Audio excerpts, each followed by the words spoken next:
नमस्कार दोस्तों, आपका स्वागत है हमारी इस वीडियो में। आज हम सुनने वाले हैं उत्तरदा एकादशी की व्रत कथा। इस कथा को सुनने का फल इस व्रत के नाम से ही पता चलता है। उत्तरदा अर्थात पुत्र देने वाला। यह व्रत वर्ष में 2 बार आता है, एक सावन में जो श्रावण पुत्रदा एकादशी कहलाती है तथा एक जो पोष माह में उत्तरदा एकादशी आती है, जिसे पोष पुत्रदा एकादशी के नाम से जाना जाता है। आज हम पोष पुत्रदा एकादशी के व्रत की कथा सुनने वाले हैं, अतः आप इस कथा को पूरा अवश्य सुने। आइए सर्वप्रथम हम जान लेते हैं कि इसकी विधि क्या है। इस दिन सुबह जल्दी उठकर स्नान आदि कर श्री लक्ष्मी नारायण की मूर्ति स्थापित करनी चाहिए तथा संपूर्ण निष्ठा से इस व्रत का पालन करना चाहिए, तो फल भी अवश्य ही प्राप्त होता है। तो सुनते हैं उत्तरदा एकादशी की व्रत कथा। एक बार की बात है, महाराज युधिष्ठिर श्री वासुदेव कृष्ण से पूछते हैं, हे भगवान, आपने सफला एकादशी की कथा बताकर बड़ी ही कृपा की। अब आप कृपा करके यह बताइए कि पोष माह की शुक्ल एकादशी का क्या नाम है, इसकी क्या विधि तथा क्या कथा है। तब श्री कृष्ण बोले, हे राजन, इस एकादशी का नाम उत्तरदा एकादशी है। इसमें नारायण भगवान यानी मेरी ही पूजा की जाती है। इस संसार में उत्तरदा एकादशी के समान अन्य कोई व्रत नहीं है। के पुण्य से मनुष्य तेजस्वी, तपस्वी व भगवान की विशेष कृपा का पात्र भी बन जाता है। अब मैं तुम्हें एक कथा सुनाता हूँ, तो आप इसे ध्यानपूर्वक सुने। नारायणपुरी नामक एक नगरी में केशवदत्त नाम का एक राजा राज करता था। उसकी नगरी में सब कुछ मंगल था। राजा की नगरी धन धान्य से परिपूर्ण। राजा अपनी प्रजा को पुत्र रूप में, प्रजा अपने राजा को पिता रूप में देखती थी, लेकिन राजा के अपनी कोई संतान नहीं थी। इस कारण वह सदैव चिंतित रहता था। पितृलोक में राजा के पूर्वज भी चिंतित रहते थे, इसके बाद कौन उन्हें पिंड प्रदान करेगा। इसके कारण उसके मन में असंतोष जन्म लेता है तथा उसे भी यह चिंता सताने लगी, उसके बाद इस राज्य का क्या होगा तथा कौन उसके बुढ़ापे की सेवा करेगा, कौन उसे अग्नि प्रदान करेगा। जिस घर में संतान सुख न हो, वहां सदा ही घोर अशांति का वातावरण रहता है। इसलिए पुत्र प्राप्ति के लिए प्रयत्न करते रहना चाहिए।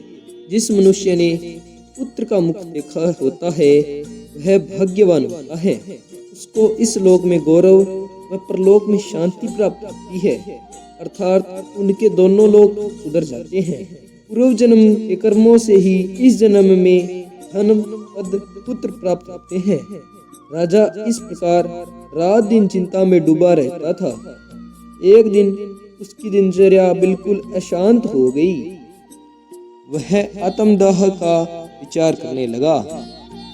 तब उसके आचार्यवर ने कहा, हे राजन, तुम प्रकृति के नजदीक रहो, तुम्हें कुछ संतोष प्राप्त होगा। राजा अपने गुरु की बात मानकर वहां से चला गया। वह लाकर वह अपने घोड़ों पर सवार होकर वन की तरफ चला गया। वह वन में रमण करने लगा तथा प्रकृति के अद्भुत दृश्य देखने लगा। उसने वहां पर पशु पक्षियों को देखा, उनकी सुंदर अटकेलियों को देखा, पक्षियों की सुंदर आवाजों को सुनने लगा। उसका मन कुछ शांत होने लगा। वह पशु पक्षियों को देखकर उनके स्वतंत्र जीवन की कल्पना करने लगा। इस प्रकार वह अपने दिन का बहुत सा समय घूमते घूमते व्यतीत कर देता है।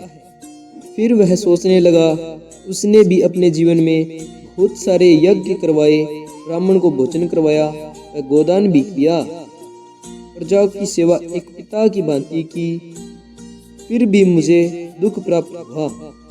ऐसा क्यों? मुझे संतान सुख प्राप्त क्यों नहीं हुआ? राजा सोचते सोचते चलने लगा। रास्ते में राजा को प्यास लगी। तो वह एक जल स्रोत की तलाश में वन में घूमने लगा। थोड़ी दूर चलने के बाद राजा ने एक नदी को देखा। उस नदी के पास बहुत सी वनस्पति अंकुरित थी। जल जीव भी उस नदी के पास बहुत अधिक मात्रा में उपस्थित थे। राजा का मन बहुत ही मनोरम होने लगा। नदी के पास तट पर ऋषि मुनियों का एक आश्रम था। वहां पर कुछ ऋषि रहते थे। यह सब देखने के बाद राजा ने नदी से पानी पिया और अपनी प्यास बुझाई। राजा का मन उस आश्रम में जाने के लिए व्याकुल होने लगा तथा कुछ समय तक वह वहां पर खड़ा रहा तथा आश्रम की तरफ देखता रहा। तब कुछ समय बाद आश्रम से एक ऋषि मुनियों का शिष्य बाहर आया तथा नदी से पानी भरने लगा। पानी भरने के बाद उसकी नजर राजा पर पड़ गई और वह राजा के पास चला गया। राजा से बोला, तुम्हारी वेशभूषा देखकर लग रहा है तुम कहीं के राजा हो। कौन हो तुम? राजा ने कहा, तुमने सही पहचाना, मैं नारायणपुरी का राजा केशवदत्त हूँ। तब शिष्य ने कहा, आप बहुत चिंतित दिखाई दे रहे हो, आपकी चिंता का विषय क्या है? राजा को लगा कहीं ये मेरा दुख का कारण जानकर मेरा उपहास ना करने लगे। इस वजह से वह ऋषि शिष्य को दुखी होने का कारण नहीं बता पाया। ऋषि शिष्य ने राजा से कहा, आप घबराइए नहीं, अगर आप नहीं बताना चाहते तो कोई बात नहीं, किंतु मुझे नहीं बता सके पर आप हमारे आश्रम में तो चलिए, हो सकता है आपकी चिंता का निवारण हो जाए। राजा उसकी बात से सहमत हो गया। राजा आश्रम में उस गुरु के शिष्य के साथ जाने लगा। जाते समय राजा को शुभ संकेत प्राप्त होने लगे। उसके दाहिने अंग फड़फड़ाने लगे। उसे आश्रम में भी एक अलौकिक ऊर्जा का अनुभव होने लगा। वह आश्रम में उस शिष्य के साथ पहुंच जाता है। वह आश्रम में देखता है बहुत से आचार्य तप, योग व आसन व उपदेश कर रहे थे।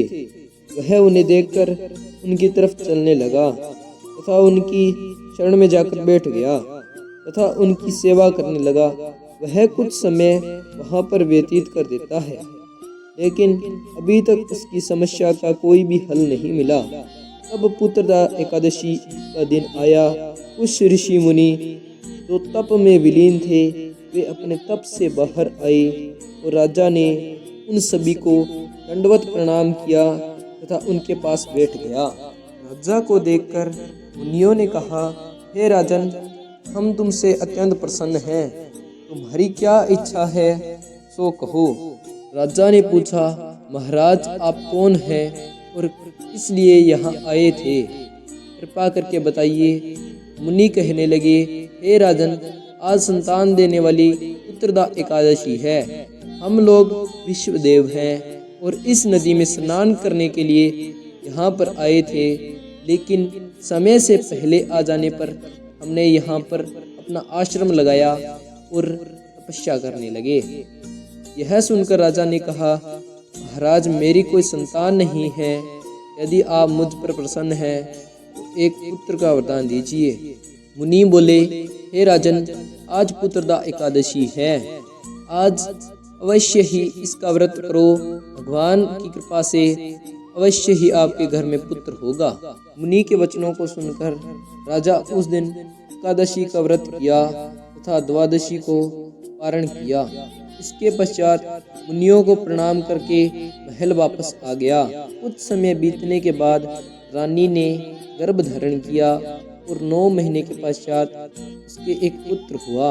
वह राजकुमार अत्यंत ही शूरवीर, यशस्वी और प्रजापालक हुआ। श्री कृष्ण ने कहा, हे राजन, पुत्र की प्राप्ति के लिए पुत्रदा एकादशी का व्रत करना चाहिए।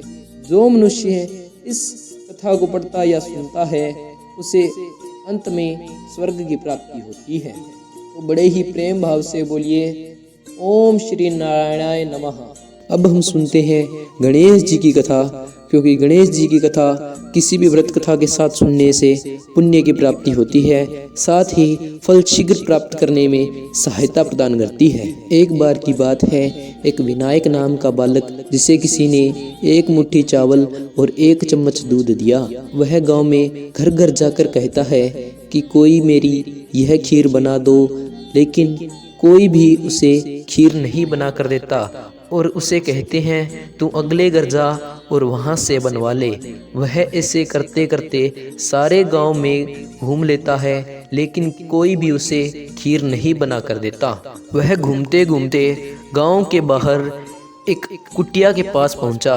कुटिया में बुढ़िया माई रहती थी। बुढ़िया माई बहुत ही दयालु हृदय की थी। बुढ़िया माई को बालक ने जाकर कहा, बुढ़िया माई मेरी खीर बना दो। बुढ़िया माई ने सुनते ही उसे कहा, ला मैं तेरी खीर बना देती हूँ। तब विनायक ने अपने झोले से 1 मुट्ठी चावल और 1 चम्मच दूध निकालकर बुढ़िया माई को दिया। बुढ़िया माई हंसने लगी और कहा, ठीक है मैं तेरी खीर बना देती हूँ। बुढ़िया माई खीर बनाने लगी। खीर बनाकर बुढ़िया माई ने विनायक को आवाज लगाई, लेकिन बुढ़िया माई के जवाब में कोई नहीं बोला। तब बुढ़िया माई बाहर आकर देखती है, लेकिन वहाँ पर कोई भी बालक नहीं था। बुढ़िया माई वहाँ पर आवाज लगाती है, लेकिन दूर दूर से कोई नहीं बोलता। तब बुढ़िया माई वापस मुड़कर अपनी कुटिया में जाने लगी। तब वह देखती है कि उसके पीछे एक विशाल महल बन गया और उसमें एक नवयुवक और उसकी पत्नी साथ में 2 बच्चे खेल रहे थे। बुढ़िया माई देखकर आश्चर्यचकित रह गई और बोली, यह मेरा घर नहीं है, मेरी कुटिया यहाँ से कहाँ चली गई। तब एक आकाशवाणी हुई और उस आकाशवाणी में श्री गणेश बोले, बुढ़िया माई मैं गणेश हूँ, तेरी दयालु भावना के कारण ये सब तुझे मैंने प्रदान किया है। तेरा पुत्र व पुत्रवधू अंदर हैं और तेरे पोता पोती अंदर खेल रहे हैं। तब उसके पुत्र व उसकी पुत्रवधू आकर उसे सेवा भाव से अंदर ले जाते हैं। इस प्रकार आपने सुनी गणेश जी महाराज की कथा। अब हम सुनते हैं लपसी और तपसी की कहानी। दोस्तों, लपसी और तपसी की कहानी हमें इसलिए सुननी चाहिए क्योंकि इसके बिना कोई भी व्रत, कोई भी कथा पूर्ण नहीं मानी जाती है।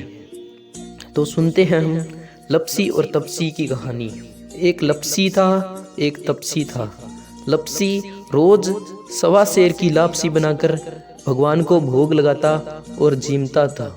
तपसी रोज भगवान की तपस्या करता था। एक दिन दोनों झगड़ने लगे। लपसी बोला, मैं 1.25 सेर की लापसी का भोग बनाकर भगवान को भोग लगाता हूँ, इसलिए मैं तुमसे बड़ा हूँ। और तपसी बोला, मैं रोज भगवान की तपस्या करता हूँ, इसलिए मैं तुमसे बड़ा हूँ। वहाँ से नारद जी गुजर रहे थे। नारद जी ने देखा कि दोनों क्यों झगड़ रहे हैं। वो उनके पास आकर बोले, तुम दोनों क्यों झगड़ रहे हो? तो लपसी ने अपने बड़ा होने के कारण बताया कि वह रोज भगवान को 1.25 सेर लापसी का भोग लगाता है। तपसी ने अपने बड़े होने का कारण बताया कि वह रोज भगवान की तपस्या करता है। नारद जी ने कहा, इसका निर्णय मैं कल कर दूंगा।